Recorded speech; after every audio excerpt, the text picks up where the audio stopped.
Dave Kahn with Extreme Metal Dreams. I'm sitting here with Ben Of Goatwhore in Seattle at the Crocodile. The music you hear in the background is Brain Scraper, one of the bands that's on the road with them, along with SS Occult, and then the Mighty Goatwhore pushing their new album, Strip. You gotta get this album, you guys. So hey, Ben, I have to ask, man, where the hell did you guys' influences come for this album? A little bit of everything, you know. Over the years, you got things that build up, things that return. You know, as you go along as a person listening to metal, I mean, I'm sure you agree with this, but there's so much stuff that comes out, and at one point you kind of go back and you revisit older stuff that you grew up on, and things that were earlier in the years. You know, just because everything's coming out, there's so much shit. It's like I just need to go back to the roots of things, and we do that sometimes, and that alters your influence as you go along a little bit, you know. I think every person that's in a band, when they write stuff, the things that they're currently listening to are the basis of their influences, and then they have little pieces of things that they grew up on. But every now and then you go back to something, you know, that you grew up on, and you kind of focus on a lot, and that influence grows a little bit more within everything you're doing. So I just, you know, we've always been really like based on a lot of our more traditional black metal, things like Ben Of Goatwhore, come across. Like more traditional, like heavy metal, like Judas Priest.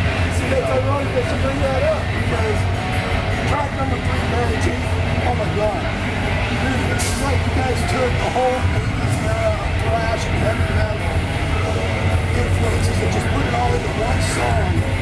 Unbelievable beats, and the vocal that you do on it.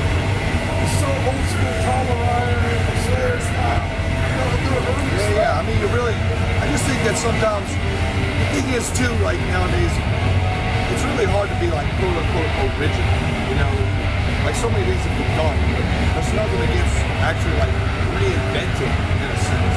If you can reinvent a more traditional style with your own kind of ideas and progressive thoughts put into it and kind of push it forward. I mean, yeah, in a sense, you know, like that. But the thing is you never know how it will fall. You can't think about what's going to happen with you. You just got to go ahead and do it and go after, you know, the things you enjoy, you know, influences and things like that. You know, like Barry T does a lot of like old Sept, you know, Judas Priest kind of thing. Even has some punk pitch to it, you know, so it's really blended in that style.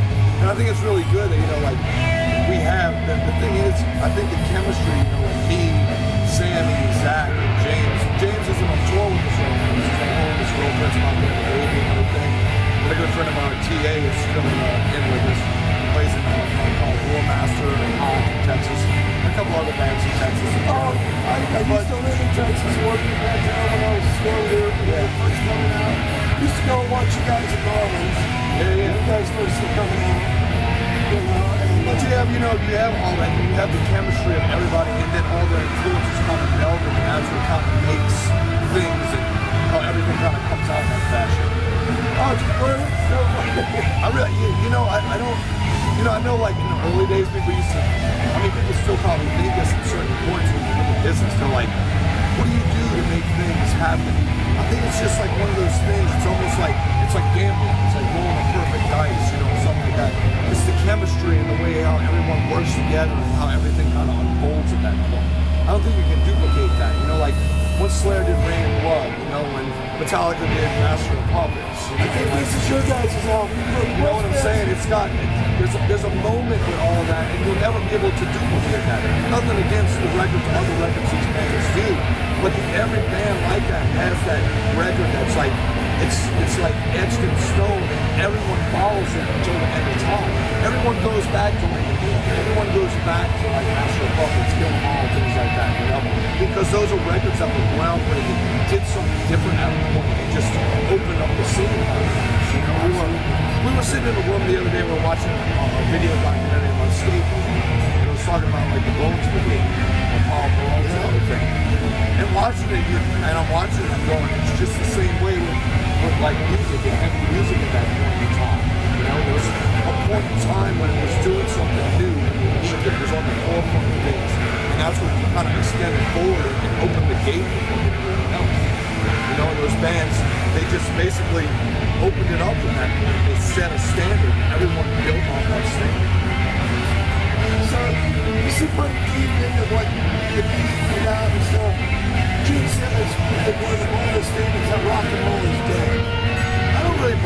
take that? It's just, I think he's, I don't think he, I don't know, he's got his own world, you know, there's the world and there's his Gene Simmons world, you know? He's fucking rich as fuck, he's got, you know, it's whatever, man. I mean, we play these shows and, you know, people come out, people have a fucking good time. I definitely don't think rock and roll is dead. I mean, there's so much music that comes out there, you know. Yeah, I mean, everything kind of conflicts here and there and stuff like that, but I mean, look at AC/DC. Rock and roll is not fucking dead. AC/DC still exists, and they're one of the top grossing fucking rock and roll bands ever. Absolutely. You know, so it's like maybe Gene Simmons' rock and roll career isn't up to par with AC/DC, so he's gonna like tumble that out. But at the same time, you know, I mean, whatever. I think it's still moving along. And in this style of music too, we're more underground based. You know, we're not. We're Slayer. Yeah. Slayer's the biggest underground. But the thing is about the underground is the underground has always been there. It has never died out. Even when, you know, rock and roll or metal per se isn't at a peak point within like the huge musical structure, the underground is still down there working on things and pushing shit farther ahead. You know? And only the people that have really been deep into metal and followed metal from day one, you know, when they were younger and they got into it, they stuck with it, realize that the underground is always a working, geared fucking machine, and it's always evolving something, making it more extreme, you know, everything's like that. I mean, you can look at everything from like Slayer all the way to like where Pantera was, you know, the pinnacle of things and what they brought to the table, and then, you know, with Slipknot, everything kind of progressed forward at this point, and the extremity level kind of gained up, you know. But even though whatever point, you know, Pantera was at or whatever Slipknot was at, if you went to the underground, it was this much further ahead. Because the underground was always forward thinking and doing stuff out of touch with everything, and the fucking masses couldn't grasp that. Only the people that were really into fucking like extreme shit, they knew what was going on. They knew that it was still really interesting. So, see, like Christina up at the Coil, I interviewed her Saturday night, and her and I were talking about the whole rock and roll and everything. And to her, she thinks that he meant more of that the rock and roll industry itself is dead when it comes to record. Yeah, well, I mean, labels in general are having a tough time anyway. I mean, the music industry in general is having a tough time. I definitely don't believe you should say definitely, you know, whatever aspect he's putting in, I don't think you should kind of fire it off on the whole instead of being a little bit more solid about this one. You know, because yeah, definitely, you know, sales aren't what they used to be. There's so many bands out there. You know, labels are hurting with things like that. Yeah, I mean, there's aspects of that. But you know what? It's kind of, if you look at it, the industry's kind of tumbling backwards like the old days where there was only a few bands out. Not so many fucking records out there. You know? When you start flushing so much out there to the public only has so much money to spend. If you're putting fucking, all these labels are putting out, whatever, 10, 20 records a week, within a month, you have like fucking 40 to 80 records that come out. How do people keep up on that financial record? The average individual already has a tough time paying for living and buying a few records a month, much less that many fucking records. You know? So it pushes it back to the ages when there were specific bands that had records out there. People fucking remember those records. Yeah, I mean, I've done these discussions with people talking about downloading and how this affects. Yeah, I mean, there's so many. It's like a catch-22 in all of it, you know, because downloading sucks for bands in some ways, but then downloading is beneficial for bands in some ways because you get heard and people kind of understand what's going on, and then the word spreads and then things build like that. And some bands, people eat it up and they never spend any money on it and kind of fucks it that way. But you know, it's really you can't police it, you know. And the older bands that are going to come out ahead of people, the ones that people are fucking into, people grab on, you know. When there's fucking that many bands out there, you can't expect everybody to be buying on, especially a kid. You know, a kid doesn't have, if they put 40 records out in a month and you know, they're expecting kids to buy the record, the kid doesn't have $400+ a month to buy fucking records. It's just fucking weird. You know? So how's things going with this album with you guys? Because like I said, it's in my top 10. It's actually, I'm trying to figure out, you know, it's definitely above the Judas Priest release and the Cannibal Corpse. This album really, to me, is one of of my probably top 2 albums of 2014. A lot of bands that have been out as many years as you guys have, and plus more, they have trouble coming out with good albums that are the exception. You guys came out with this album, and it was so damn insane. I mean, I listened to the download I got from your press agent, that was cool and all. But when we went and saw you guys at Summer Slaughter at Studio 7, it was so damn hot that I had to... Oh, the Behemoth show, the Metal Love show. And I got you guys download my the hard copy. And I'll tell you what, it's an album that we listen to all the way up here. It doesn't mean my truck's dead very often. I've listened to it every day because it is that good solid of an album. And that's impossible a lot of times nowadays for a band to have that many songs so solid on a record. How the hell do you guys do it? You know, when we go into it, it's not like we're sitting there going, well, I mean, we definitely know we have to do better than we did in the last year, you know, but we don't put pressure on ourselves either. You know, we don't rush things, you know, and the label doesn't rush us. They're not like, look, we have this deadline, we gotta complete all this. We're just like, we go along and we work on shit. We put things together, we tear it apart. We'll write a whole song. At the end of writing the song, we're jamming it, and it's just like, I don't really feel it. You know, because the whole thing is, if we do a song, we're gonna end up playing it live. So, at the point in the writer's room, we're jamming it, and we don't have that feeling. Are we gonna have that feeling in the live set? So it's like, all right, there's certain elements we like. Let's pull those songs apart. Let's use pieces. We don't throw away anything either. Like we have parts and riffs all the way back to the first record we ever did that are stored away. So do you guys do it while you're on tour? No, we don't. You know what? We really don't. We don't really write for it. You know, we don't, because we jam and then sometimes we hang out at night. You know, we have a good time. There's not really a lot of. There's not a lot of focus for us. You know, some bands can do it. We're not a band that can do it. We got to get home, maybe take a break from each other for a few weeks after we get home, then regroup and start throwing some ideas around, going through these things, going through the different stuff. Like I said, we have elements that are old from like the first record that have never been used. And for some reason we'll be writing it and we'll be like, oh shit, that part can be used now. You know, so it's different things, you know, and we're not playing like we're not in there writing and we're going, this record is gonna be the best record. Because a lot of bands go, you know, they do interviews and they talk to them and they all have that same thing. Yeah, this is our best record to date, you know. Yeah, I don't really think you can determine that, you know. I mean, as confident as individuals can be, I still think that, you know, when you write the record, you never know how it's gonna turn out. You know, you go in there and you put your effort in and you do what you really like or what you think is what the band needs to do. And however it unfolds from that point is the way it unfolds. You know, it's not like we can read everyone's fucking mind. Like when we write, everyone's gonna like this shit. You know, we go in because nothing against fans, but we write for ourselves first. Because we're gonna be the ones playing in the live setting. And we want to be able to put the impact into it in the live setting 110%. You know? Because if we can't do that, then it's like delivering just bullshit. We're not going to do that. We're going to do shit that we really appreciate and that we fucking enjoy. So, how's this tour? What's the response with this album and this tour going for you guys? I mean, everything's great with the new record. You know, we've gotten a lot of good feedback. Just like you said, you know, giving it really good praise, and it's been doing really good. I mean, we're doing this little run right now. We did some shows in San Diego, Los Angeles, and San Francisco, and then we're just doing some kind of shows on our own.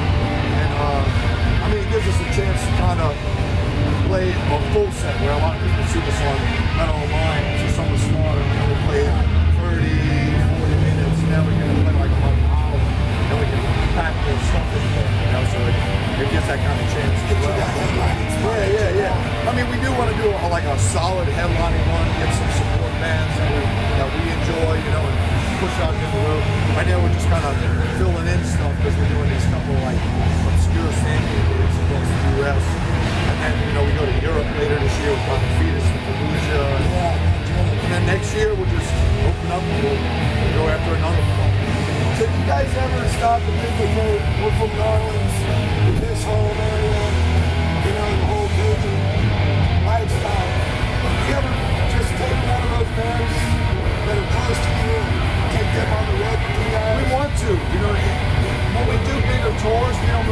say and who else goes out with it. But we definitely have some friends who we out on the road and we do our own headlining. When we do our solid 4 headlining tour, we have some ideas of bands, definitely some bands our own headlining. So you guys are actually still feel that it's good to bring the bands that are under but definitely. A lot of bands don't get that love anymore.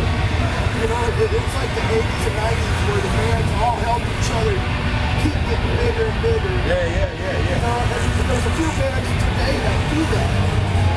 You know, and then there's ones like, you know, Motley Crue that's getting ready to do they're doing their retirement one for the next 2 years. You know, and to me it's pretty ironic because if you think about it, Ozzy did his retirement every time he's done it. It's 2 years of touring. You know, and you get all these older bands, and when they do their retirement, they can take out another well-known band instead of bringing out future talent. Yeah, I understand. Well, I mean, there's a lot of, you know what, the music industry has a lot of fucking politics. It's one of those things, just like anything else in the world, movie business, anything like that. There's a lot of politics, and sometimes you have to, you know, like definitely even on the level of being an underground band, some of these agents and people step in and they're just like, you need to bring this band out. We're like, well, no, we want to bring these guys out. We have more interest in these guys. This band, somebody's... Or behind us. Come on, Come on through. Don't worry about it. And so it really is the element of the band stepping up to management and agents and being like, look, I understand what you want to do, but we would like to do this and bring this situation. You know? And we do. We have certain bands we really want to bring out. And you know what? The list is big of a lot of bands, so it's hard to really bring all the bands you want to do. So you try to pick and choose from the right thing. So I've got a few nephews that are trying to do like I do vocals like you do. What are some of the tips that you can give those young guys on how to keep their vocal healthy and not going screw up their vocal career? That's hard because I definitely do not follow any rules. Well, no, it's you know, I've talked to like professional vocalists before, and they're like, I mean, it is different. It's something different that we do compared to like a real like elaborate instructions. But there are elements that are the same to help your voice and things like that. Like they say, you know, make sure you get a lot of rest. I don't get a lot of rest. Definitely not enough rest. Do this. Don't drink cold beverages. Well, that's the first thing that the maestro here in Seattle, you know, blessed us and passed on. But he's taught you up to work with the heart singers. He's worked with Paul Day and several others. And that was one of the things when I was a teenager taking lessons from him. And going, don't never drink any kind of cold water. Yeah, don't drink any cold beverages. You know, I mean, you see people with beer and stuff like that. But the best thing is, and even before actually hitting the stage, like up to an hour before, don't drink like either warm temperature or warm like water, stuff like that. It loosens everything up. Gets everything I always use a lot of honey, lemon, and tea, nice warm tea, and then I'll throw in a small mix of what is it? Therapy. Because it clears your complete nasals, clears everything. So when I hit the stage, everything's clean and wet. I think too, as a vocalist, I think everyone has their own little remedy thing that they do, their own little whatever, a little ritual to say like that. Like I chew a stick of like Big Red gum like 30 minutes before I play. I just do it. I don't know. To me it helps. The cinnamon, I don't think, you know, but it's just like some kind of habit. And then, you know, every now and then, you know, I do the whole like warm water thing and stuff like that. Even on the stage, I try to bring out, like we had a venue and they bring waters and they have ice now or whatever. Like even like 6 of them, room temperature. Like, you know, 6. Don't let them feel. And I just bring those on the stage just for room temperature. And you know, I've learned too, like different things like, you know, same